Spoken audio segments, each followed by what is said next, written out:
level tells you that the goal is to get an alert 1 on the victim's browser, and that you can get cache key information using this header. And then if you've looked at the solution, you see that these are the two requests. One will poison this JavaScript file to return an alert 1. The second request will poison a redirect, and when you visit this redirect, it will give you a page that will point to this embedded JavaScript file that will produce the alert 1. And the idea is that this page will be poisoned using this cache key, which the victim will visit periodically. And so when you have poisoned the redirect, and that redirect has then gotten this payload that will then go to the poison JavaScript file, you'll get the victim to do an alert 1 and you'll solve the level. Okay, so, but how does all of this stuff work? And that's what I'm hopefully going to try and walk through. This is a level. I brought it up initially, and you'll go to the level straight to its URL, and then you'll get redirected to this login page. And you'll need to figure out how this logic works. So to do so, I'm going to inspect this page and then do a reload of the main page. And I'm going to capture all the requests that go to and from this page just to look at the mechanics of what's going on. So I'm going to hit this page, and you see eventually it redirects me to a page that's /login/?, and it gives you this language, this localization parameter into the login path. And so you can go into the network tab, and you can see this is the original page. If you look at the headers, it's a redirect, and the redirect will take you to this particular location. And this location is also a redirect, as we'll find out. So /login with a, by default, you're going to be sent to the English language version of this site. So this is the redirect that you're going to poison. What this is going to be redirected to is this. So you visit /login ? Language is English, and in the response, it's also a redirect. So it's two redirects to start this level out, and you'll see it goes to /login/ with the ? And the English language. And one of the things you'll see in the response header is that you'll see that the well, first of all, this is a cache hit because I visited it before. This is the age of the redirect. It's 8 seconds old, and it'll time out after 35 seconds. So this will eventually give us the opportunity to go in there and attempt to poison it. But if you look, the location, the cache key, so I didn't retrieve this with the get cache key header. The browser doesn't automatically insert that. But if you look at this, you're going to eventually want to poison this location, because when the victim visits this, the victim is you're going to need to take this redirect and point it somewhere else that's malicious. And one of the things you'll also note is that this particular web cache is got a very origin header, which means that the origin header will be part of the cache key. So if you change the origin, you'll get a different cache key, a different hit, a different entry in the cache is what I should say. Okay, so then that redirect goes and points you to /login/ language en. In the response headers, you'll see that that page is not cached. That means, and it's dynamically generated based on the parameters in the redirect that you send it. And if you look at the response itself, is this HTML page in the response. And one of the things that you'll see when you scroll down here is that there's an embedded script, the /js/localize.js, and you can see that the language parameter has been passed in, and this is basically passed in from the redirect URL.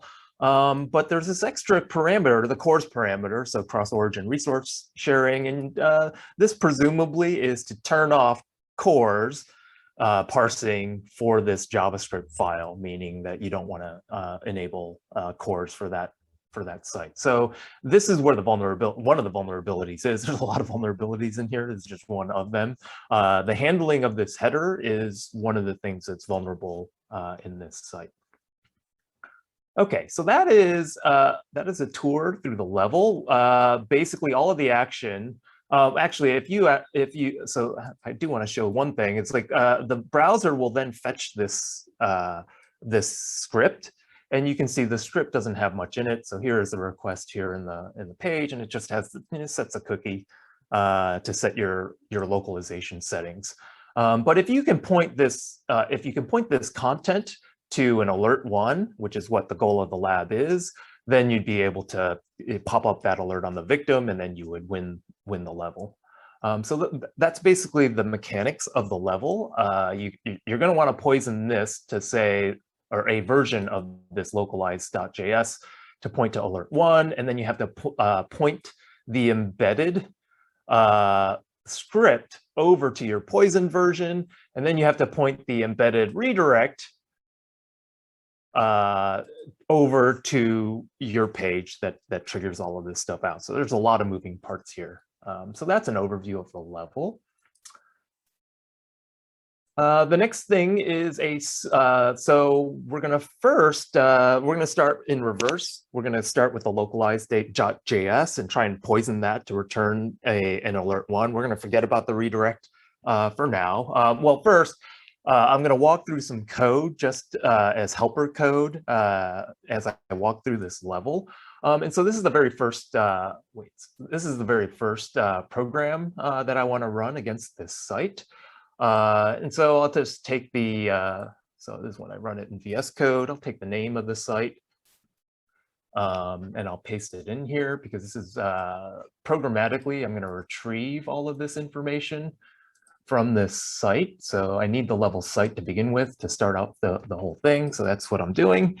And then this is on REPL. Probably get at that REPL after the fact. I have this helper function that just prints specific headers in the response because I don't want to see all of the headers in the response, only the ones that actually matter. So the location for the redirect, all the cache hit stuff I want to see. So that's what this stuff is. The cross-origin resource sharing header, because that's where one of the vulnerabilities is. The header injection vulnerability is in this course part. The content length, and then I'm going to inject, as part of the header injection attack, I'm going to inject a bogus header foo just to demonstrate that it is vulnerable. And then this thing will just print in all of the headers I get back, every single one that falls into this set. So a simple Python script. Okay, so the first part of this program, just as a site walkthrough, it just does a walkthrough of everything I just showed you programmatically. So this assumes that you know a little bit of Python and Python requests. One of the things that you'll note is I go to the regular page, and this is the page so I'm going to go to the page without any parameters. And this is the page that has the redirect. So I say I'll set the redirects to false because I just want to get the redirect URL. I don't want to actually follow the redirect. And then I want to get it with the header key, pragma xget cache key, because I want to see what the cache is doing to this request. And it has given you some helpful debugging information by enabling this. The level would be pretty impossible without this, at least for me. And then what I do is this request just prints the URL that got retrieved and the status code. So this will be a 302, and then the headers that get returned, and part of the headers will print out the cache response. So that was that code that I showed earlier that will print the headers.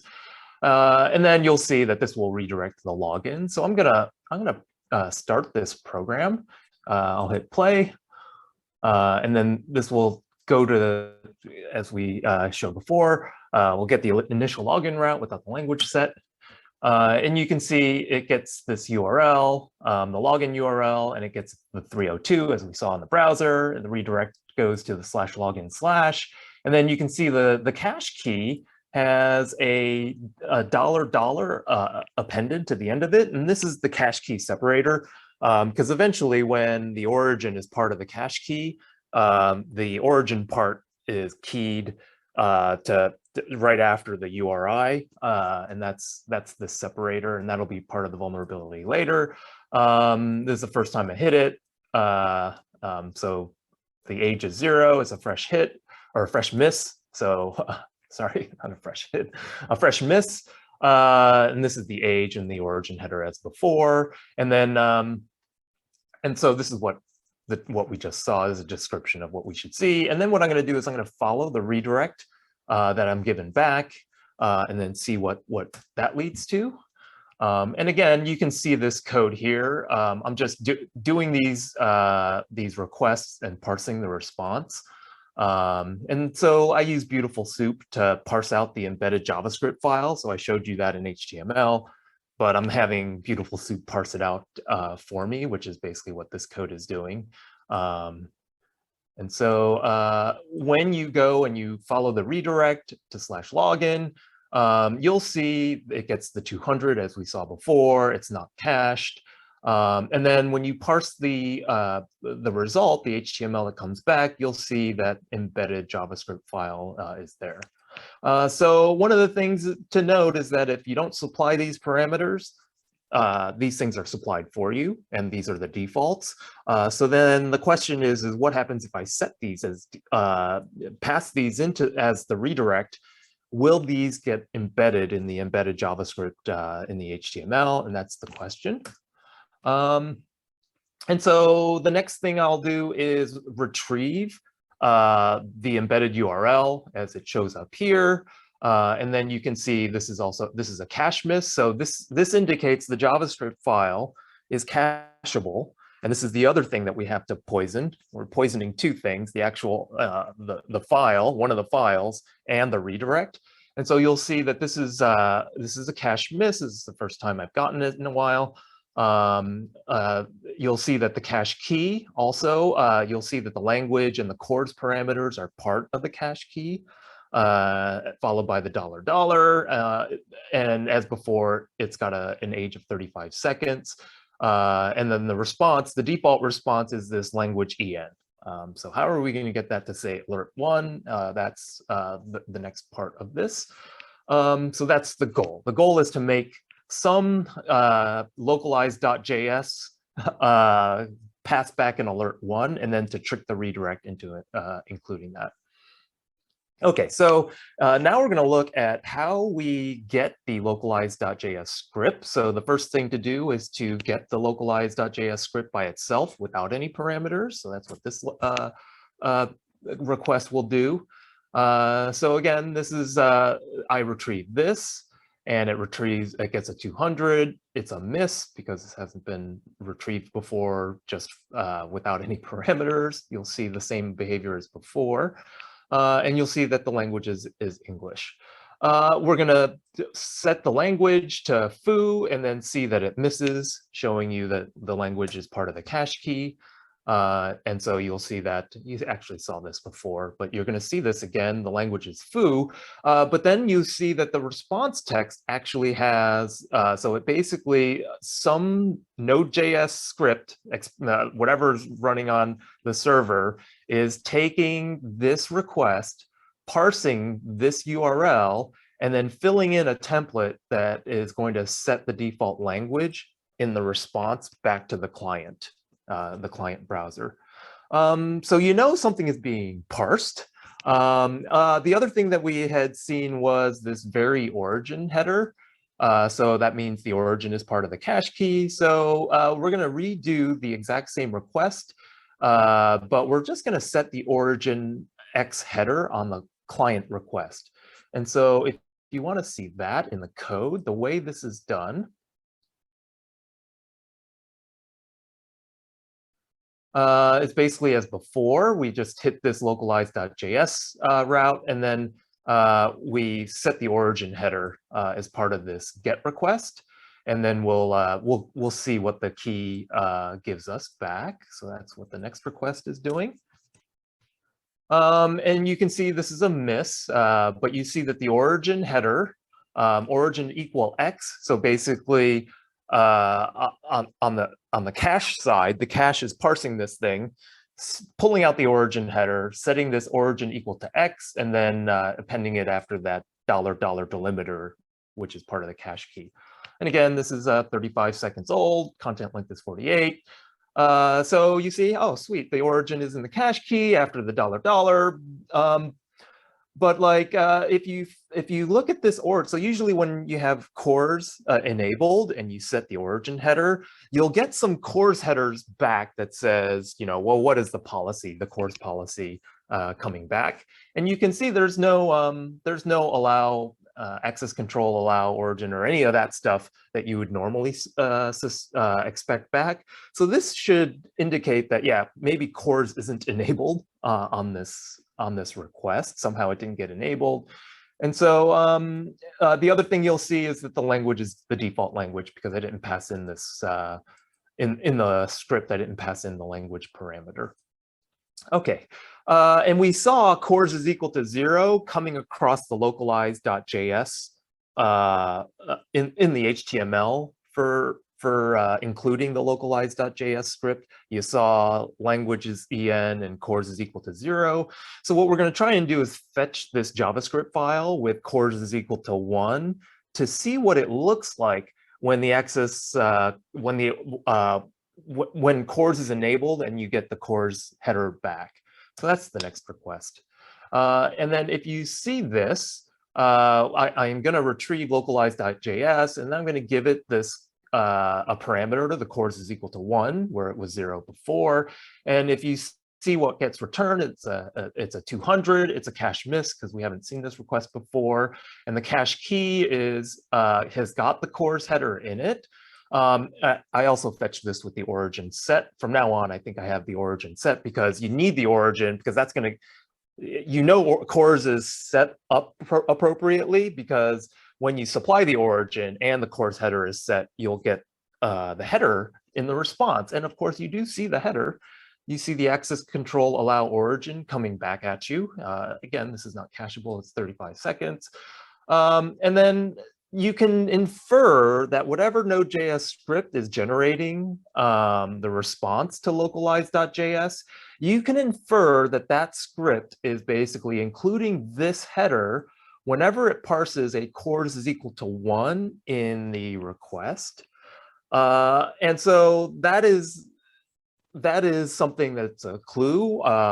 Now, it's going to be hard because it looks like the redirect, when the redirect happens, it's passing cores is equal to 0. But when we directly access this localized JS with cores is equal to 1, we're able to get the access control allow origin to be passed back. Okay, so we know that some script is parsing this thing, and then when cores is equal to 1, it's sending this thing back. Now, one of the other level sequences in PortSwigger's Web Security Academy is the header injection attack. And so you've probably seen this before. What happens if the origin has a new line in it and then has more headers after that? Will this thing get sent back directly by this presumably a Node.js script that's parsing this thing and sending it back? Because if so, if the server is sending back these header, this new line, then this is going to confuse the heck out of the cache. Oh no, I lost my connection. Because the cache is going to start parsing those headers as if is getting the full response back rather than, and this is basically something that got injected by the attacker, us. So as part of the origin header, we could actually send in a whole bunch of stuff, including the response payload and the connection close header to shut off the connection after our malicious payload is delivered and trick the cache into thinking that it's got bogus content. And so that's what I'm going to try and do. I'm going to see if this, the parsing of this cores is equal to 1 with the origin is vulnerable to a header injection. And so that's what we're going to do. We're going to send in a request, and I'll show you the request I'm going to send in down here. We're going to send in this request. Again, we're going to do localized.js cores is equal to 1. We definitely want to see the cache key that is emitted. And in the origin, I'm going to say origin is X. So this is the origin header here. The origin is still X. Then I'm going to insert a new line. So these is the hex codes for the carriage return line feed. And then I'm going to insert this bogus header, foo space bar. Again, I'm going to URL encode this because I want this thing to show up on the other side decoded. So I'm going to inject this bogus header, and then I'm going to close the connection. I want to be nice to the web cache. I'm just going to close it gracefully. So this is the connection close header. And then I'm going to see if I can end the connection to the cache prematurely, and then trick the cache into thinking that this particular file has nothing in it. And that's what I'm going to show next. So that's what this is. It's, again, retrieving that file. And again, you can see that what I sent as part of the origin is here in this cache key that comes back. And then you can see the thing does get parsed. And you do see the header that I injected show up in the response, as well as a content length 0. So this connection close that I injected actually closed the connection, and then you get a null response. And you basically poisoned this cache key with a null response. And it's not a very useful cache key. You actually have to trick, eventually you're gonna have to trick someone into visiting this cache key to get the null response. So there's that. Okay, so this shows you can inject the header and finish off the connection on the web cache, and that you can trick the cache into returning nothing. Okay, so the next thing I'm going to show is a poisoning attempt. And of course, when we do this poisoning attempt, we have to do this within 35 seconds. So that when I poison it, I can access it again within 35 seconds to see if I can actually poison it. And what we're going to do is we're going to try and do this poison. We're going to do the first request.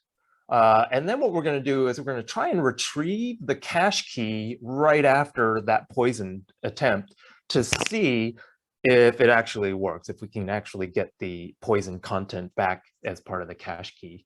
And so I'm going to show the code for this. So what we'll do is we'll poison this with the alert 1, which is eventually what we want to point people to. And so you'll see the exact same thing as before.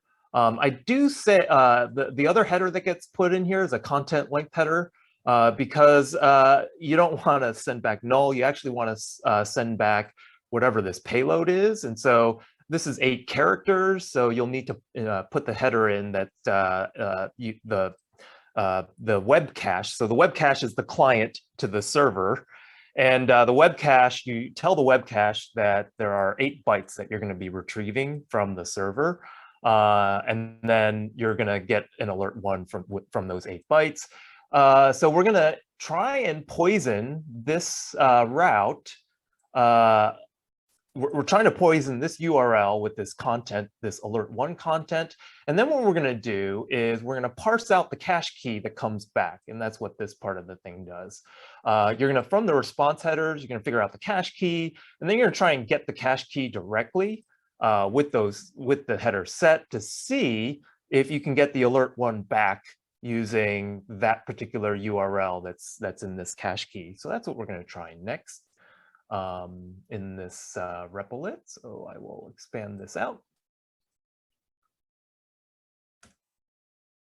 And so you can see, the other thing is I put this language is equal to foo back in there because I want to make sure I get a brand new, I don't want a cache hit on anything I do. So I changed the language.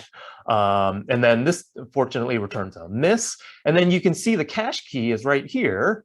And so if I can actually get that cache key and see if it's poisoned, I'll have won. So I want this thing to be a hit, and I want this thing to return alert 1. And one of the things that you'll see is that it's a miss, which I failed. So this is a fail. So why did this fail? This is the cache key, and I tried to get this cache key directly using this URL, and it still missed. And it missed because if you look at the cache key for this URL, there is an appended $$ that the web cache has inserted into this particular key. So the key that you want to use to poison this has the extra $$, and this is something that has to be accounted for in your attack payload. And so you're basically having to insert a $$ in order to get the hit to actually happen. So that's basically what this is doing. So the $$ gets added to this, the end of this thing, and that's the cache key. And then the subsequent retrieval of the cache key, you get the hit, and you see that the cache key here matches the cache key of that previous one, where the initial poisoned attempt. And this $$ is something that you have to account for in the final exploit.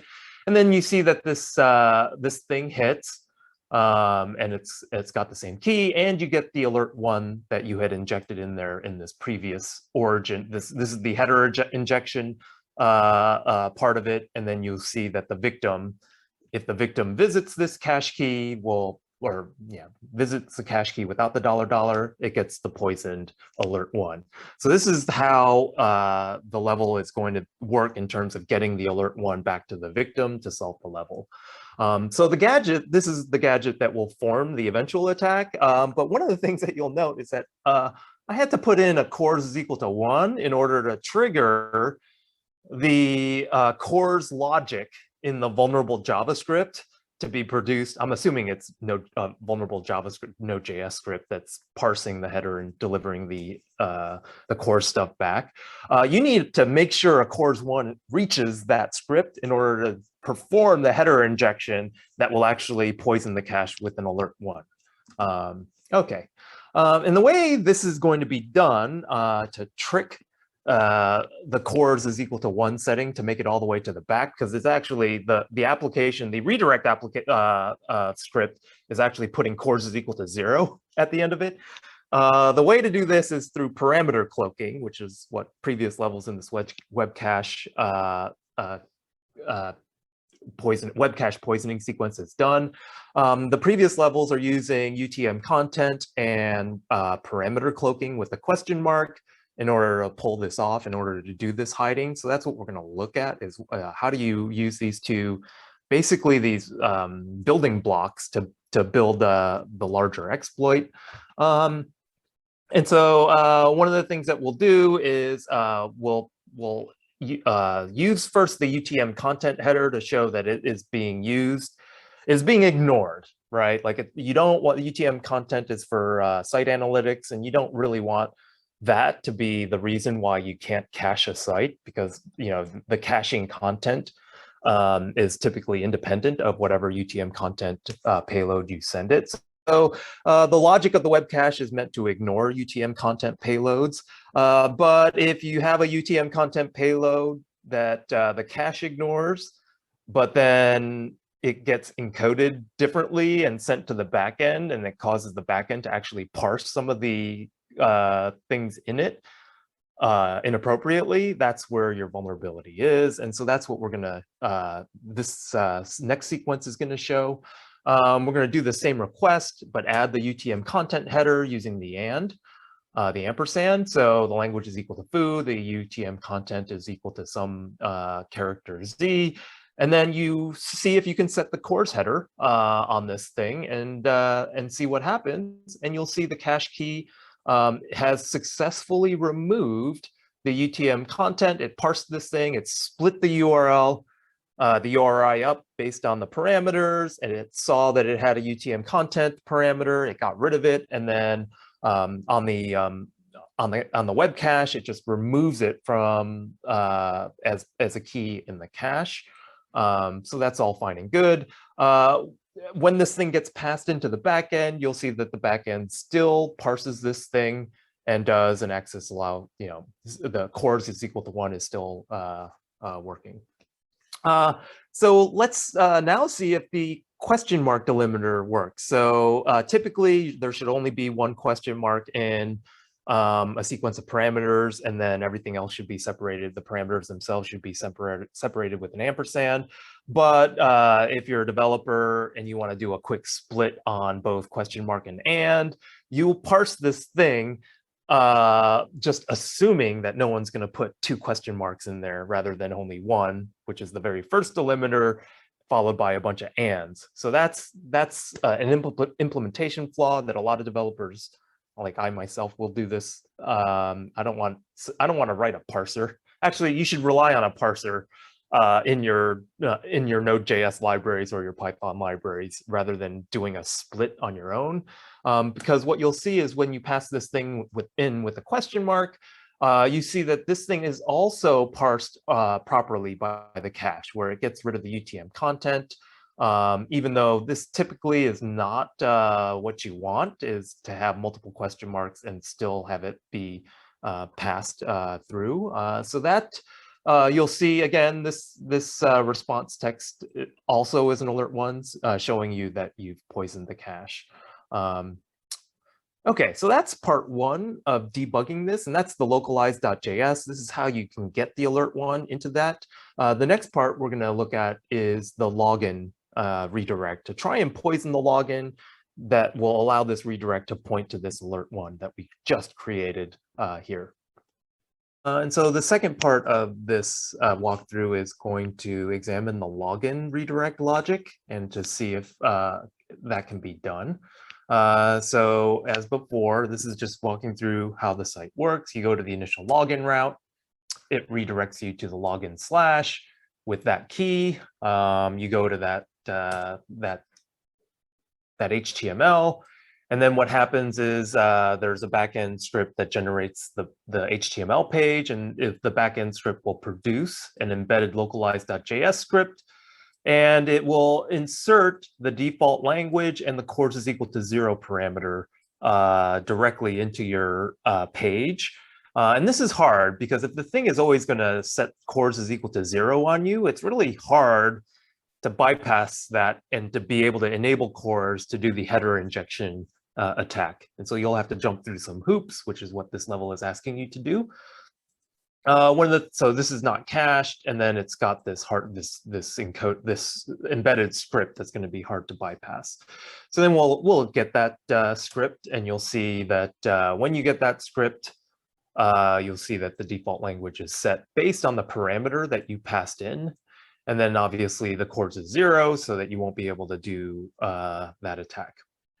Okay, so one of the things that you'd like to do is to somehow pass the course is equal to 1 header in through to the whatever script is generating the HTML page at the end of that redirect.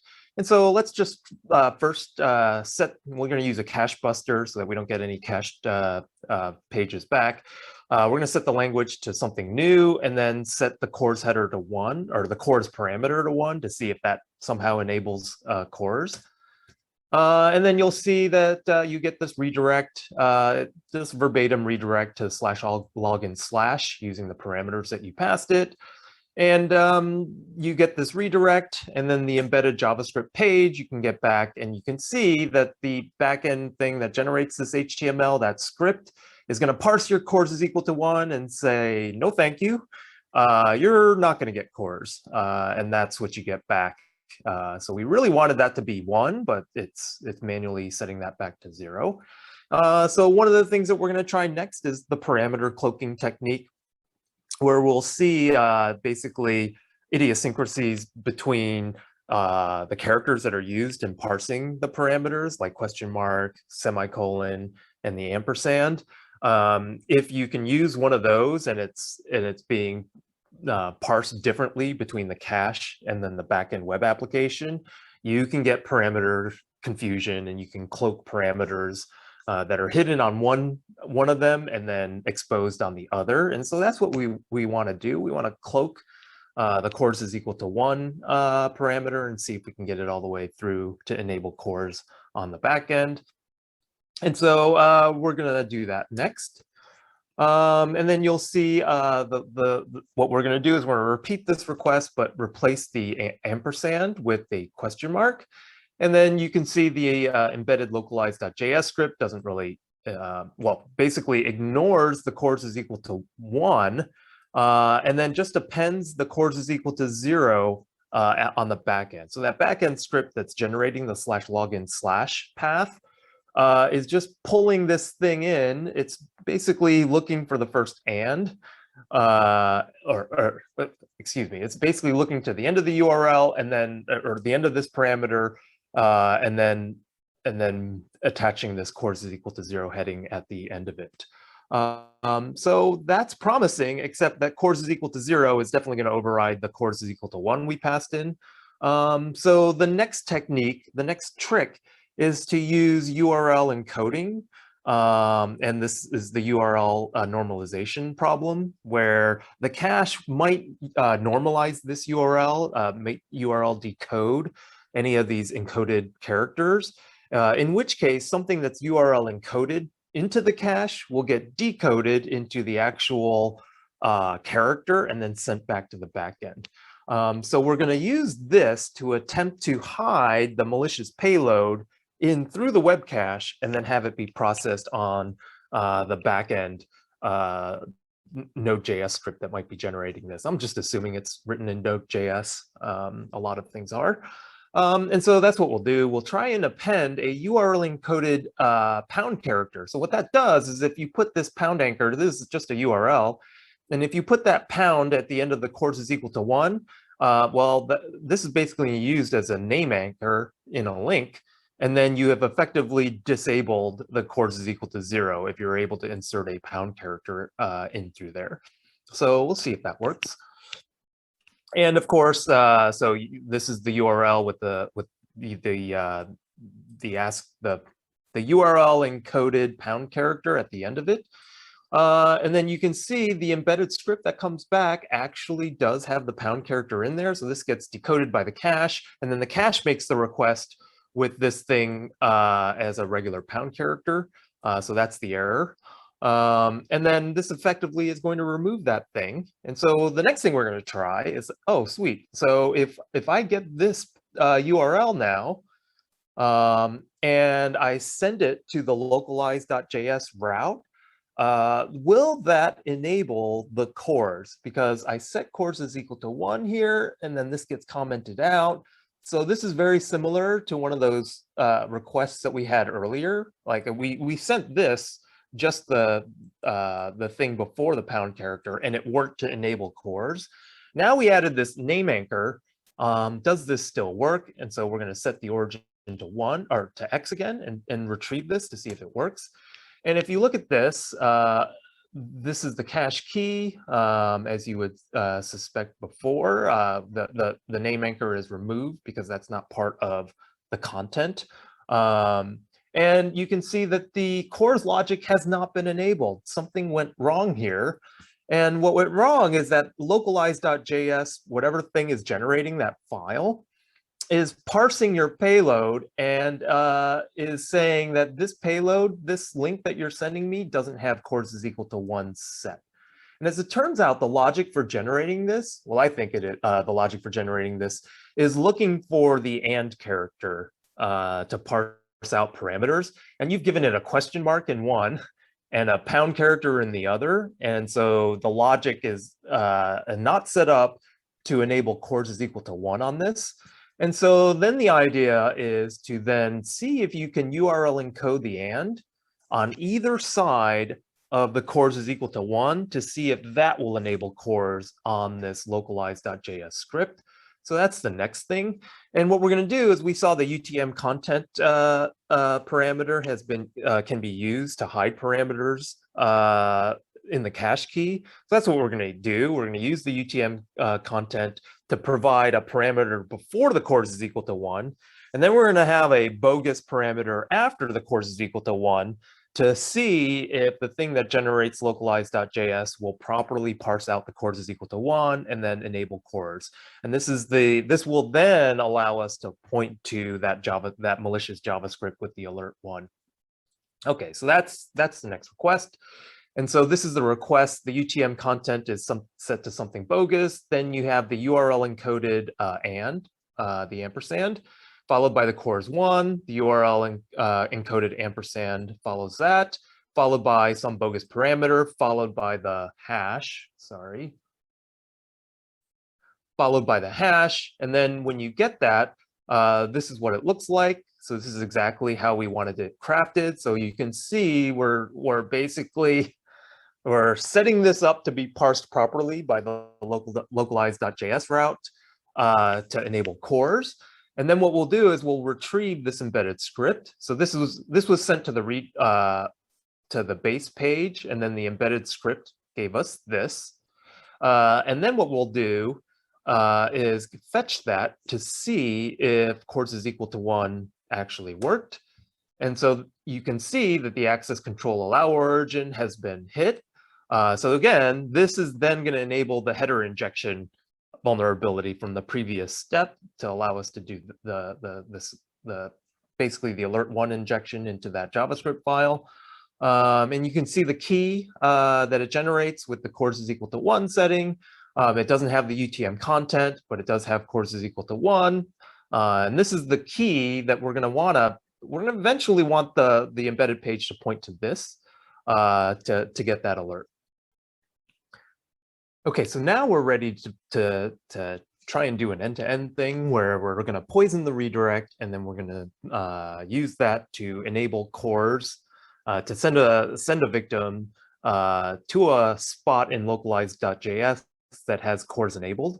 And that's what the next sequence of requests will do. And we're going to do this in a way, we're going to use UTM content to hide in the cache key this malicious payload, because when the victim visits, the victim's not going to have this in their request. And so it needs to get the cached version of the redirect that's got the malicious payload attached to it. And so what I'm going to do is I'm going to run these requests quickly all in a row, because in order to show what's going on with the redirect, I have to show all of this done within the 35-second timeout of the cache. So I'm going to do the next 3. It's basically we're going to poison the thing, we're going to poison the redirect, follow it, and then retrieve the embedded JavaScript file. And then we're going to redo that as the potential victim to show that the intended behavior is obtained. So that's what we'll do next. We're going to use UTM content to hide the malicious payload into the cache key. We're going to use the question mark to cloak the chords is equal to 1 parameter. The URL encoding to hide the and the pound characters from parsing, because we don't want the web cache to use those as part of the cache key either. So but we do want the backend scripts to be parsing these things. So this is the thing we'll send in. We'll set the language to something bogus as a cache buster. We'll set the UTM content.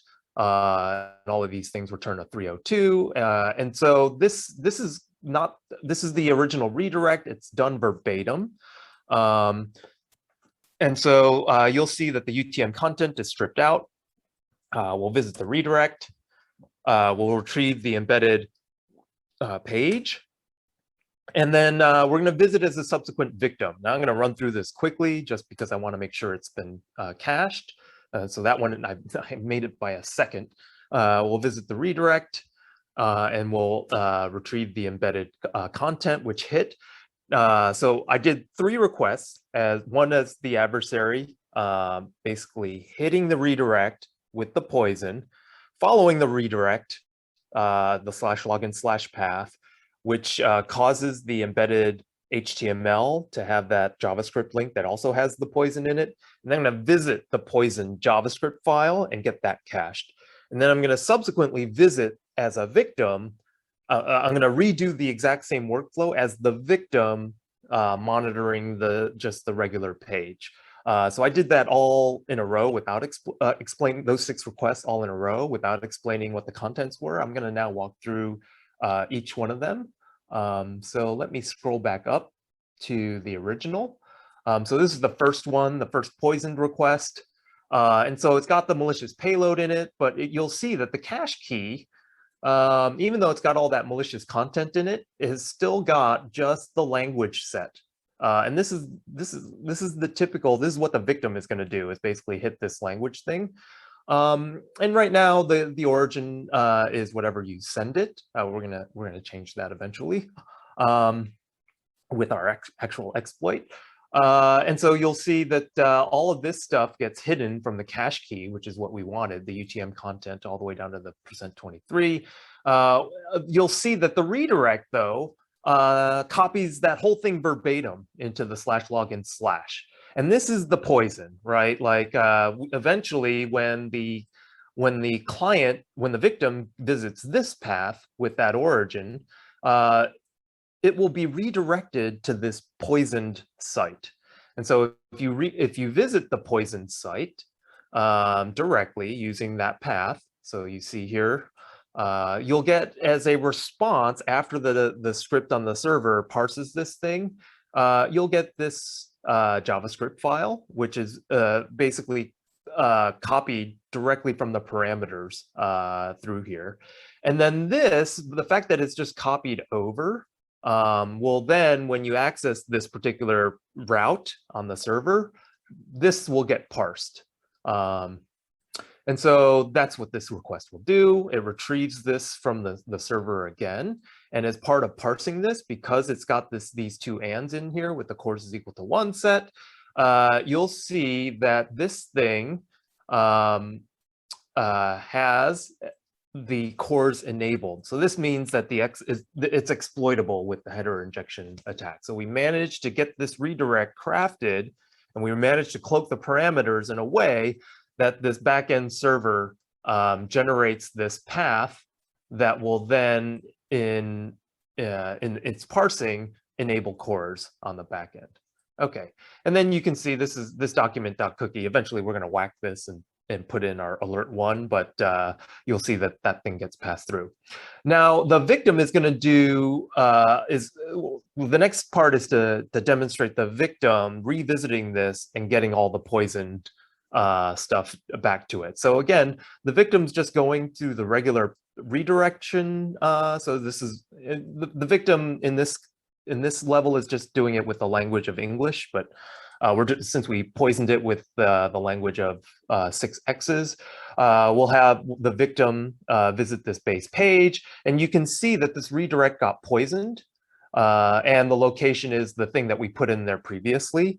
And by having the victim visit this route, the victim will then redirect itself to that same route as we saw before.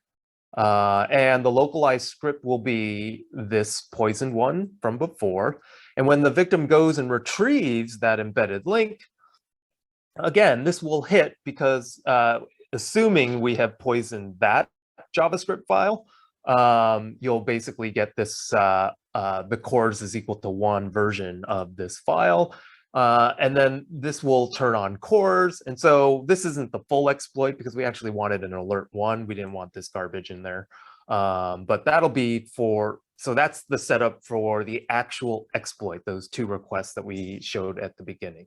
So now we're at a point, we have the 2 pieces. We have a way to poison localized.js to throw back an alert 1 with a particular cache key. It's very convoluted cache key. We have a way to poison the redirect and allow it to be pointed to an arbitrary, to get the script that parses the redirect to generate an embedded URL, localized.js URL that gets us to a poison. So we're going to put those 2 things together to trick a victim into doing the alert 1. So this is the script that does that. Again, as before, I have this print headers code to just make it easy to see what's going back and forth. The first step is to poison the JavaScript file that we're going to use to then point the redirect. We're going to craft the redirect in a way so that the embedded JavaScript that's included in that subsequent page points to this poison file. But we have to create the poison file first, the JavaScript file that has the alert 1, and that's what this thing does. And again, you're using the question mark to cloak the parameters, and you're using the and cores is equal to 1 and to allow the subsequent localized.js, the thing that generates the localized.js has got to parse cores is equal to 1. And then to pull off the header injection attack, you have to send in an origin with a bunch of this stuff in it. And this is going to generate and at the end of this, you have to put the $$ for the cache key.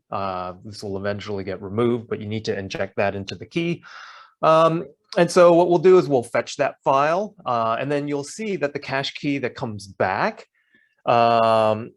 is a pretty long key, and that is the payload that we then need to poison the redirect with in order to generate the embedded link on that HTML that returns. And this will be a little clearer when we actually see the payload that gets returned.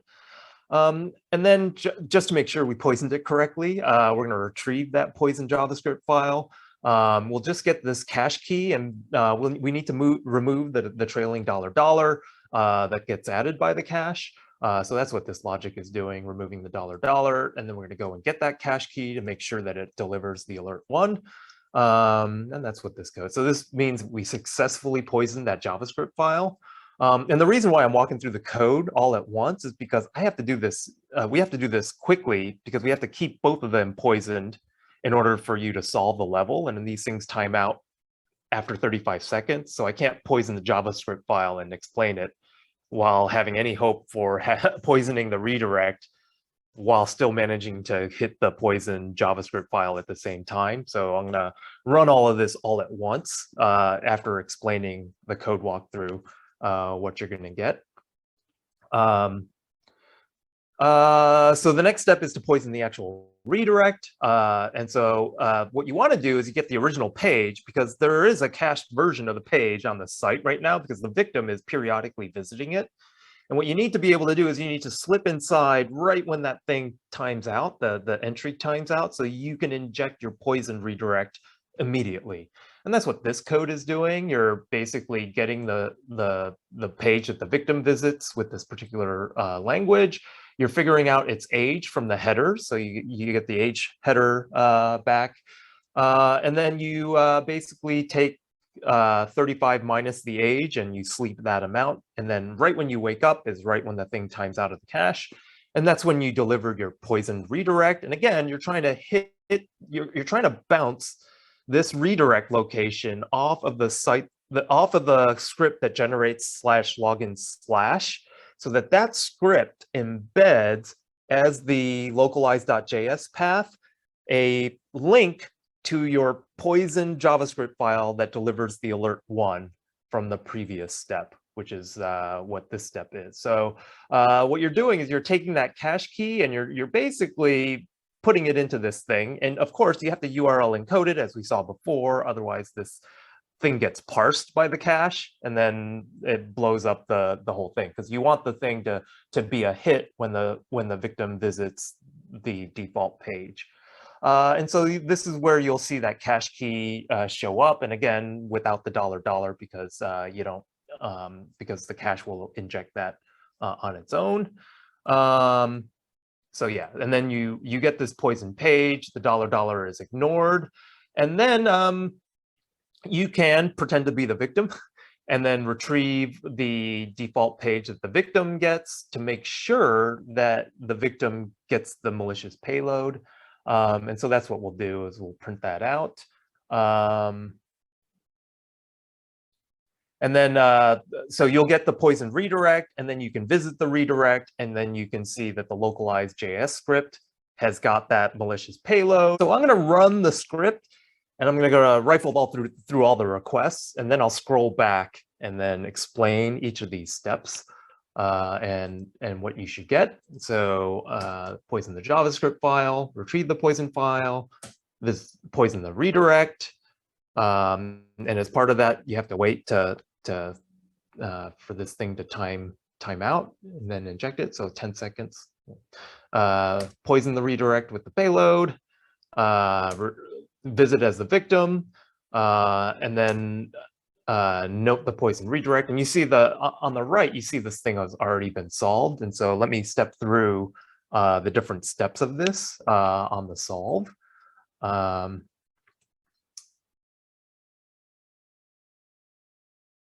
So we'll start, whoops, from a previous run. So we first start by poisoning the JavaScript file. So as we saw before, you need this for the cloaking and the UTM content so that the cache doesn't see it.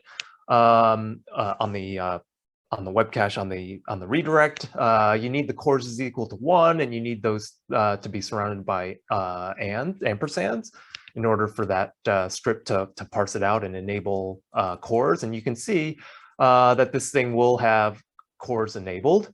And then you're doing the header injection attack by setting the origin to this thing.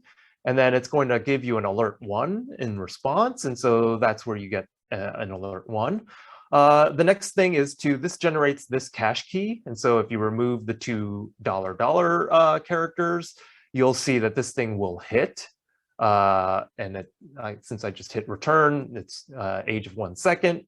And then this cache key it matches the previous one from the injection. So you did the injection and poisoned it, and then you got this cache hit using this URL. So that's the next step, and you get this alert. And now we need, based on this cache key, this is the cache key that we want the embedded JavaScript link for the /login/ HTML. We want that embedded link to point to this thing. And in order to do so, we have to craft the redirect in order to pass that to that script that generates /login/ so that it produces this link. And so that's what the next thing is doing. We're gonna poison the redirect, and we're gonna give it that crazy URL. But in order to do this, we first need, the victim is visiting that base page periodically. Right when that page times out, we need to do the poisoning immediately. So that's what we're gonna do next. We're gonna get the base page that the victim visits. We're gonna see how old it is, and it's, in this case, it's 25 seconds old. We have to wait 10 seconds in order to replace it with our poison version. And then this is our poison version, where we've got this thing cloaked. So everything beyond this UTM content gets whacked from the cache, right? Because as long as we don't have a literal question mark or an ampersand, we're basically URL encoding all those special characters after this UTM content, because we have to hide it from the cache key so that the victim who is visiting just this language is equal to en route gets poisoned. And so you'll see that the cores is equal to 1 stuff, the two ands that are between these things get encoded so that it gets decoded and sent to the backend later to actually enable cores. And then this payload that injects the alert 1 is also URL encoded, that whole sequence of characters. And then when you do this, when you access this particular URL, you'll see that the redirect will go to /login/, and then you'll see this payload there. And this is the thing that gets cached. And so this is a miss, but then when you hit this path subsequently, you'll get a hit. When the victim hits this path subsequently, it gets a hit. And so you can see the cache key indicates that, right? The cache key for the which is what the victim is visiting will get this payload. We'll get this redirection the next time the victim visits is the issue. So then the page, when the victim visits this page, it'll get this embedded link that you see here and get redirected. And so this is now a hit when the victim visits this page. And then you can see the cached copy of this is returned. So the victim is visiting the language en route and then getting this redirection.